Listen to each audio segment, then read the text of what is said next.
Another thing that I've used is a little kiddie pool. That's where my strawberries are. We have to do raised beds here because our soil is so clay that we can't get much to grow in it.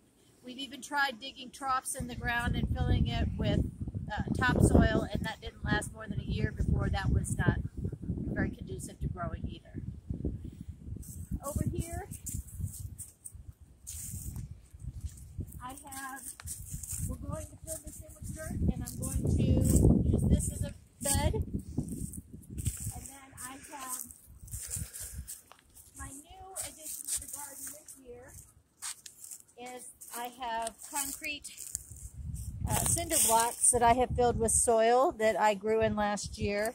And if you put that, you can make it longer or shorter. You can use single ones. If you only have a very small space, you can use that. You have to use plants that grow vertically or have very short roots. You couldn't grow carrots in there. That would not be conducive to that. However, I also suggest using very good seeds. These are cilantro seeds, which I gathered from last year's crop, so I know what they have in them. Cilantro is a great blood purifier. I have Baker Creek, is one of my absolute favorites. This is plantain. Most of you will have this in your yard, but I wanted to try the tricolor one just for aesthetics. Plantain is the holy grail. I'm sure I'll have Jeff post one of my herb posts on that one because there's just too much that one does.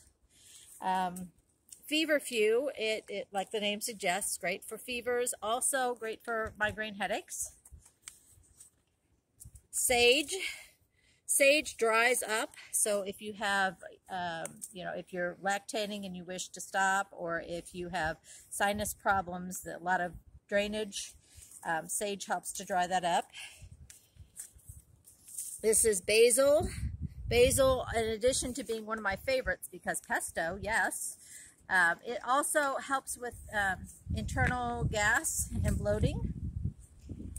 Yarrow, absolutely one of my favorites. Not only does it have beautiful little flowers, and they can come in many other colors, I just happen to have the seeds for the white. It's wonderful if you're somebody who cuts themselves a lot. You can put the yarrow directly on there, and it's a styptic. It helps to keep the blood from flowing freely. Also, if taken internally, it can help with some hemorrhoids. I've also used it on a little cotton ball and used that for hemorrhoid relief.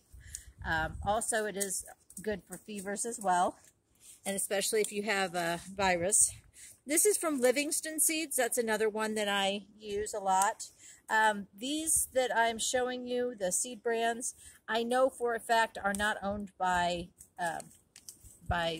chemical companies.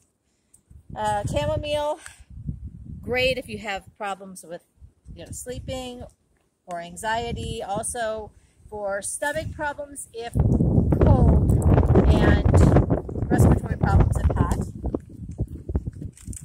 Seeds of Change is another good one. Catnip, it can be a sedative. It will wind your cat up or it will calm you down.